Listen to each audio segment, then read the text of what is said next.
কুরবানির বাজারে এখন গরম গরুর হাট। এখন বাংলাদেশে একাই গরম করে নিয়েছেন ডিপজল ভাইয়ের গরুগুলো। ডিপজল ভাইকে আপনারা সবাই চিনে থাকেন। তিনি একজন বিখ্যাত বাংলা চলচ্চিত্র অভিনেতা। চলচ্চিত্রে তিনি যেমন ভালো অভিনয় করেন, তেমনই তিনি বাস্তব জীবনেও ভালো চরিত্রের একজন মানুষ। তার রয়েছে বাংলাদেশের সবচেয়ে বড় গরুর খামার। তার পশুপালনের প্রতি আলাদা একটা ভালোবাসা রয়েছে। ডিপজল ভাই প্রতি বছর কোরবানির ঈদে কোটি কোটি টাকার ষাঁড় গরু পালন করে থাকে। এছাড়া তার পালন করা গরু প্রায় সারা বছরই বিক্রি হয়ে থাকে। তার খামারে রয়েছে প্রায় কয়েকশো গরু। ডিপজল ভাইয়ের প্রতিটি গরু প্রায় বিশাল বিশাল সাইজের হয়ে থাকে। ডিপজল ভাই প্রতি বছরই তার খামার থেকে কয়েক কোটি টাকা ইনকাম করে থাকে। চলচ্চিত্র অভিনেতা ডিপজল ভাইয়ের অসংখ্য গরুর খামার রয়েছে সারা দেশে।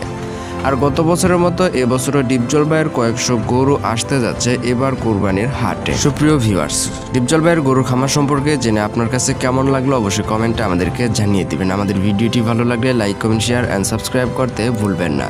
তো গাইস, আবার দেখা হবে পরবর্তী নতুন কোনো ভিডিওতে। সকল প্রকার আপডেট জানতে অবশ্যই আমাদের এই চ্যানেলকে সাবস্ক্রাইব করে আমাদের সাথেই থাকুন।